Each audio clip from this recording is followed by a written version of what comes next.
And the Political Parties Amendment Bill has been introduced into the Senate with caution to members to rise above partisan interest to engage in a meaningful debate. Calls for a sobriety came to a time debate on the bill in the National Assembly degenerated into chaos. The Political Parties Amendment Bill has now been committed to the Senate Justice and Legal Affairs Committee for consideration and further public engagement after it was introduced in the chamber. Members upbeat that more work on the bill would be done.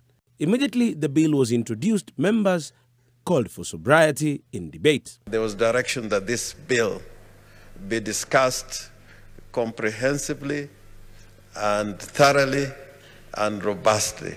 There is no single member that is legislating for himself or his party or his region. We are legislating for the country. That we must demonstrate to this country that indeed we are the upper house. Calls for a robust public participation reverberating. I hope, Mr. Speaker, the public participation process will be so thorough, give Kenyans an opportunity, and then when we come back here, we have a debate that is going to give confidence to the people of Kenya. Every lawyer knows, Mr. Speaker, that if you go through a legislative process that does not accord Kenyans an opportunity to have a meaningful public participation, then you are setting such a law for failure.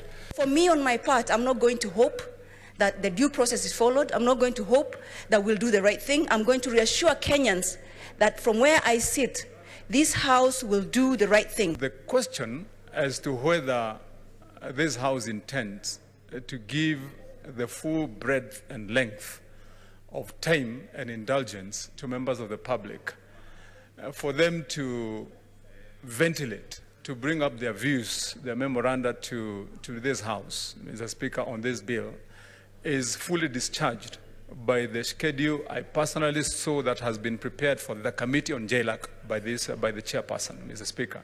Because I saw in that schedule, it spans all the way from the 13th, Mr. Speaker, all the way up to the 25th, Mr. Speaker, when the committee, I believe, intends to lay the report here.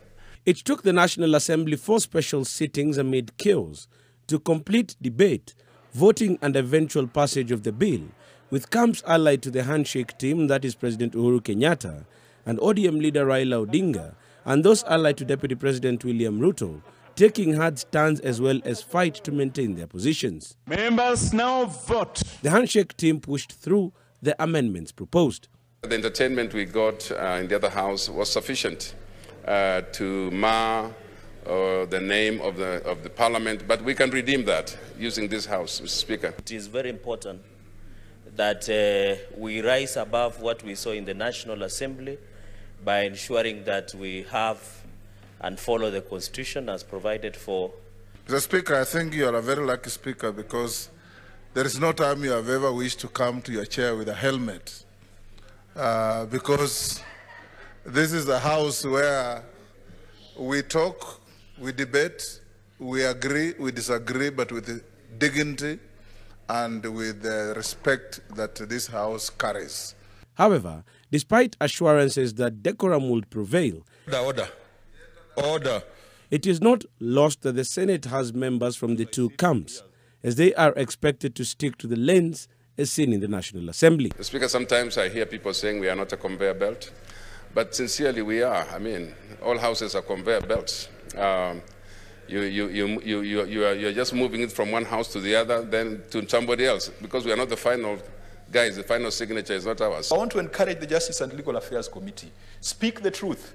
Tell this House the truth, but let us make the considerations, let us make the decisions, because ultimately this is a House that makes political decisions. That there is no intention to depart from the Constitution, the laws and the standing orders. The Senate and the country can be assured of that. Kennedy Muredi, NTV.